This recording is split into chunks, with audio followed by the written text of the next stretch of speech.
শোনো শোনো দিম্মা দিদার গল্প শোনো, শোনো শোনো গল্প শোনো, দিম্মা দিদার গল্প শোনো। আজকের গল্প জ্যাক ও জাদু গাছ। সে অনেক বছর আগের কথা। জ্যাক নামে একটি ছেলে ছিল। ছোট থেকে একটু বোকা ধরনের ছিল সে, মানে একটু বোকা বোকা সাদাসিধে আর কি।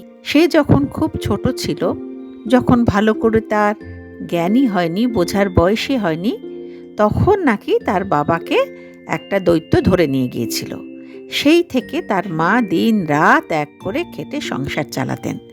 মায়ের বয়স বাড়ার সঙ্গে সঙ্গে কাজ করার শক্তিও কমে যাচ্ছে। এদিকে জ্যাকও ভালো কিছু করতে পারে না, কিন্তু জ্যাকের ওপরও তো একটা দায়িত্ব আছে সংসার চালানোর। সে চেষ্টা করে, কিন্তু বেশি দিন কোথাও সে টেকে না। কিছু না কিছু গন্ডগোল সে পাকিয়েই ফেলে, তাই চাকরিও চলে যায়।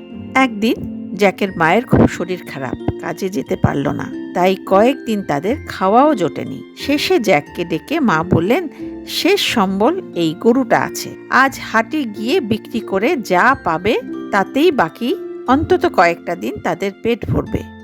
সেই মতো জ্যাক গরু নিয়ে বাজারের দিকে হাঁটা দিল। বাজার যাবার পথে একটা বন পেরোতে হয়। গরুর গলায় দড়ি বেঁধে টানতে টানতে যেতে যেতে জ্যাক ক্লান্ত হয়ে বনের একটা ওক গাছে গরুটাকে বেঁধে বিশ্রাম নেয়। কিন্তু ক্লান্ত শরীরে বনের শীতল হাওয়ায় জ্যাক ঘুমিয়ে পড়ে। হঠাৎ ঘুম ভেঙে উঠে দেখে চাঁদের আলোয় সারা বন আলোকিত, জোনাকিদের আলোয় বন ঝিকিমিকি করছে। হঠাৎ দেখে একটা লোক উবু হয়ে বসে জ্যাকের মুখের দিকে তাকিয়ে আছে। জ্যাককে বলল, কি খোকা, অনেক রাত হলো, এবার বাড়ি যাও। জ্যাক বলল, আমি তো বাজারে যাচ্ছিলাম এই গরুটাকে বিক্রি করতে, এখন কি হবে? আমরা যে খুব গরিব, খাবো কি? মা যে খুব বকবেন। সেই লোকটা বলল, ঠিক আছে ঠিক আছে, আমার এই থলিতে না একটা জাদু গাছ আছে, তোমাকে এই গরুর বদলে আমি তোমাকে এই জাদু গাছটা দিতে পারি, দেখবে তুমি কিন্তু ঠকবে না, তুমি কিন্তু লাভবানই হবে। জ্যাকও ওর কথায় বিশ্বাস করে জাদু গাছের থলি নিয়ে গরুটাকে লোকটাকে দিয়ে দিল। ভাবলো জাদু গাছ নিয়ে গেলে মা দারুণ খুশি হবেন। বাড়িতে এসে মাকে বলায় মা তো এই মারেন কি সেই মারেন। নিজের কপাল চাপড়ে চাপড়ে কেঁদে কেঁদে বলেই যাচ্ছেন, আমারই কপাল যে এমন বোকা ছেলে আমার ভাগ্যে জুটলো। শেষ সম্বল গরুটাকেও বিক্রি করে টাকা আনতে বললাম, না, কি নিয়ে এলো না জাদু গাছ। রেগে মেগে জানলা দিয়ে মা সেই গাছের চারাটা বাইরে ফেলে দিলেন। বলতে লাগলেন, তোর বাবা যখন ছিলেন আমাদের ভালো অবস্থা ছিল, সে কত শক্তি সামর্থ্য বুদ্ধিমান একজন ছিলেন, তার ছেলে হয়ে তুই কেন এমন হলি? আমার কপাল, আর কি করব। জ্যাক মাকে জড়িয়ে ধরে বলল, কি করব মা, আমি কি ইচ্ছে করে এমন করি? আমি তো ভালোটাই করতে চাই, কিন্তু সব সময় বোকার মতো কাজটা করে ফেলি, কি করে নিজেই বুঝতে পারি না। আচ্ছা মা, বাবা কোথায়? কি হয়েছিল বাবার? মা বললেন, আর বলিস না, একবার আমাদের সুন্দর এই শহরে দুর্ভাগ্যের কালো ছায়া নেমে আসে। এক বিরাট দৈত্য ব্লান্ডার বোর কোথা থেকে হঠাৎ এসে একটা করে মানুষ তুলে নিয়ে যেতে লাগলো। একবার আমাদের পাশের বাড়ির সুন্দর বোনকে তুলে নিয়ে গেল।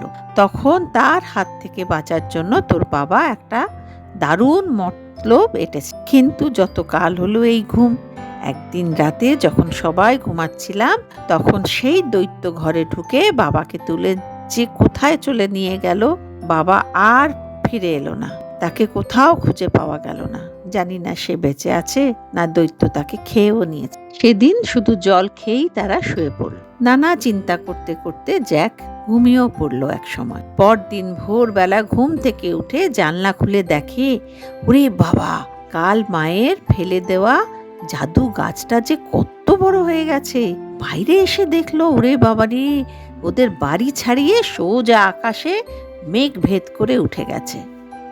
জ্যাকের খুব মজা লাগলো গাছটা দেখে। সে এমনিতে একটু বোকাশোকা, চিন্তা ভাবনা করে মোটেই সে কাজ করে না।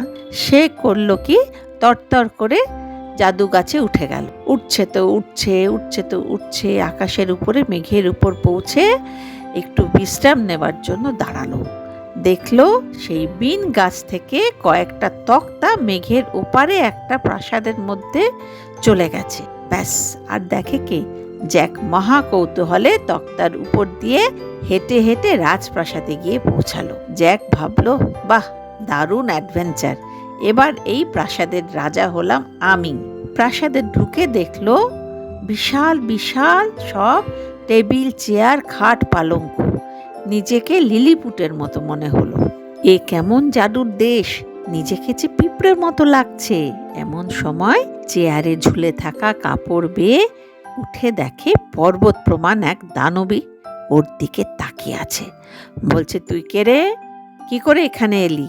ঢোক গিলে তোতলাতে তোতলাতে বলল, আমি জ্যাক, জাদু গাছে চড়ে এখানে এসেছি। দানবী বলল, সে না হয় বুঝলাম, কিন্তু আমার বর ব্লান্ডার বোর যদি তোকে দেখে ফেলে তাহলে কিন্তু রসগোল্লার মতো 2 আঙুলে তুলে গিলে ফেলবে। অবশ্য এক্ষুনি 6টা ভেড়ার মাংস সে খেয়েছে, কিন্তু বলা তো যায় না। তুই ওই আলমারিতে ঢুকে পড়, চা খাবার সময় হয়ে গেছে, এক্ষুনি উঠে আসবে। জ্যাকও তাড়াতাড়ি আলমারিতে ঢুকে গেল। ভাগ্যিস সেই সময়ে দানব ঘুম থেকে উঠে গর্জন করতে করতে চেয়ারে এসে বসলো। বলল, কি গিন্নি, মানুষের গন্ধ পায় কেন? দৈত্যের বউ বলল, দূর, ওসব কিছু নয়, মানুষের স্বপ্ন দেখছিলে, তাড়াতাড়ি চা খেয়ে বাইরে ঘুরে এসো, সব ঠিক হয়ে যাবে। দৈত্য বলল, ঠিক আছে, দেখিস আমার সোনার ডিম পাড়া মুরগিটা ঠিক আছে তো? কেউ চুরি করে নিয়ে যায়নি তো? দেখে রাখিস কিন্তু। জ্যাক ভাবল, বুঝলাম, এই হচ্ছে সেই ব্লান্ডার বোর দৈত্য যে আমার বাবাকে চুরি করে নিয়ে এসেছে। বাবাকে তাহলে খুঁজতে হবে, আর সোনার ডিম পাড়া মুরগিটাও চুরি করতে হবে। এমন সময় দৈত্যের বউটা এসে জ্যাককে আলমারি থেকে বার করে আনলো। বলল, আহারে, খিদেতে মুখ শুকিয়ে গেছে একদম। এক কাজ কর, 1 ব্যাগ ভর্তি মাংস আর পাউরুটি নিয়ে নে, আর আরেক ব্যাগ ভর্তি সোনা দানা টাকা পয়সা নিয়ে এক দৌড়ে পালা, আর কোনোদিন এখানে আর আসবি না। এই দৈত্য কিন্তু ভয়ঙ্কর, দেখলে আর রক্ষে নেই। এই বলে 2টো থলি ভর্তি খাবার দাবার সোনা দানা দিয়ে জ্যাককে এক ধাক্কা দিয়ে দিল। জ্যাক গিয়ে পড়ল সেই বিন গাছের কাছে। জ্যাক সেই গাছ বেয়ে আবার নিচে ওদের ছাদে নেমে এলো। খাবার দাবার সোনা দানা টাকা পয়সা পেয়ে জ্যাকের মা খুব খুশি।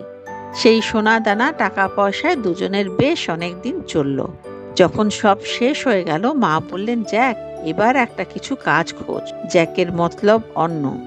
সে ভাবছে একবার যদি সোনার ডিম পাড়া মুরগি আনা যায় তাহলে সারা জীবন রাজার হালে কাটবে। তাই পরদিন ভোর হতেই ছাদে উঠে সেই জাদুর বিন গাছ পেয়ে উপরে উঠতে লাগলো। মেঘের মধ্যে সেই দৈত্যের প্রাসাদে ঢুকে চারিদিক দেখতে লাগলো খুব সাবধানে। বিকট আওয়াজ শুনে বুঝতে পারলো দৈত্যটা ঘুমাচ্ছে। তাহলে এই সুযোগ, বাবাকে আর মুরগিটাকে খুঁজে বের করে তাড়াতাড়ি কেটে পড়তে হবে। এদিক ওদিক খুঁজতে খুঁজতে অনেক সময় চলে গেল। এদিকে দৈত্যটা উঠে পড়েছে। সে চিৎকার করতে শুরু করেছে, গিন্নি, মানুষের গন্ধ পাই। গিন্নি তো জানে না জ্যাক এসেছে সেদিন, তাই বলল, কেন, তুমি সেই লোকটাকে ধরে রেখেছো, তারই গন্ধ পাচ্ছ। দৈত্য বলল, ঠিকই বলেছিস, দে, খেতে দে। আমার মুরগিটা ঠিক আছে তো? গিন্নি বলল, এই তো টেবিলের তলায় মুরগি, নিজেই দেখে নাও না, সারাক্ষণ মুরগি মুরগি করে যাচ্ছ। আলমারির ভেতর থেকে জ্যাক সব শুনতে পেল। বুঝলো টেবিলের তলায় সোনার ডিম পাড়া মুরগিটা থাকে। বাবাকে কোথায় রেখেছে এটুকু বুঝতে পারলো, বাবা হয়তো বেঁচে আছে। ঠক ঠক পায়ের আওয়াজটা যেন এদিকে এগিয়ে আসছে। সর্বনাশ, যদি আলমারি খোলে। ভয়ে লুকোতে গিয়ে ভেতরে আরো ঢুকতে গিয়ে দেখে সেই আলমারির একটা পাল্লা কোথায় খুলে গেল, পেছন দিকের পাল্লাটা। জ্যাক তো খুব ভয় পেয়ে গেল। এ আবার কি হচ্ছে? কিরকম পাল্লাটা সরে সরে যাচ্ছে। ও যত সরছে পাল্লাটা তত সরছে। এমন সময় দেখলো, ওরে বাবা, আলমারির ভেতর দিয়ে আরেকটা ঘরে যাওয়া যায়। সেখানে দেখলো একটা চেয়ারে একজন বুড়ো লোক বসে আছে, তার হাত পা দড়ি দিয়ে বাঁধা। জ্যাক বুঝলো এই তার বাবা। তাড়াতাড়ি কাছে গিয়ে বলল, বাবা, আমি জ্যাক, তোমার ছেলে, চলো এক্ষুনি আমাদের পালাতে হবে। এই বলে জ্যাক বাবার হাত পায়ের দড়ি তাড়াতাড়ি খুলে দিয়েই হাত ধরে টেনে আবার আলমারিতে ঢুকে গেল। আলমারির দরজায় কান পেতে বোঝার চেষ্টা করলো দৈত্যটা কোথায়। কোনো আওয়াজ না পেয়ে আস্তে আস্তে আলমারির দরজা খুলে উকি মেরে দেখলো কেউ নেই। তখন বাবাকে নিয়ে আস্তে আস্তে আলমারি থেকে নেমে টেবিলের তলা থেকে মুরগিটাকে নিয়ে সঙ্গে আনা কাপড়ে ভালো করে বেঁধে বুকে বেঁধে নিল। এমন সময় দৈত্যের বউ জ্যাককে দেখতে পেয়ে গেল। কাছে এসে বলল, কি রে, আবার এসেছিস? এত সাহস তোর! এক্ষুনি দৈত্য এসে পড়বে, জানতে পারলে কিন্তু আস্ত রাখবে না। জ্যাক তখন দানবীকে খুশি করার জন্য বলল, আর কোনোদিন আসবো না মাসি, আমার বাবাকেও সঙ্গে নিয়ে যাচ্ছি, তুমি ভালো থেকো। দানবী কিছু বলার আগেই দূর থেকে দৈত্যের হুঙ্কার শোনা গেল। দানবী ওদের এক ধাক্কা দিয়ে দিল। জ্যাক ও তার বাবা সঙ্গে মুরগি নিয়ে তাড়াতাড়ি বিন গাছ বেয়ে আবার নিচে নেমে আসলো। ওরা যখন ছাদে নামলো তখন বুঝতে পারলো দৈত্যটাও ওদের ধরবে বলে হুঙ্কার ছাড়তে ছাড়তে বিন গাছ বেয়ে নিচে নামছে। জ্যাকের বাবা চেঁচিয়ে ওর মাকে বলল, শিগগিরই বাড়ি থেকে কাটারিটা নিয়ে এসো। জ্যাকের মা বাবা গাছটা কাটার জন্য আপ্রাণ চেষ্টা করতে লাগলো, কিন্তু গাছটা বেশ শক্ত, কাটতে বেশ বেগ পেতে হচ্ছে। ওদিকে দৈত্যটাও নেমে আসছে। জ্যাক বুঝলো ওর মা বাবার বয়স হয়েছে, তার মধ্যে খুবই রুগ্ন, তাই বাবার হাত থেকে কাটারিটা নিয়ে এক কোপে বিন গাছটা কেটে ফেললো। অত বড় জাদু গাছ ধুপ করে মাটিতে দৈত্যটাকে নিয়েই পড়ে গেল। ব্লান্ডারবোর নিচে পড়ে চিৎপাত হয়ে মরেই গেল। তখন জ্যাকের কি আনন্দ! বাবা মাকে এসে জড়িয়ে ধরল। আজ কতদিন পর তিনজনে একসঙ্গে। সোনার ডিম পাড়া মুরগির দয়ায় ওদের আর কোনো অভাব রইল না। জ্যাককেও আর কোনো কাজ খুঁজে কাজ করতে হলো না।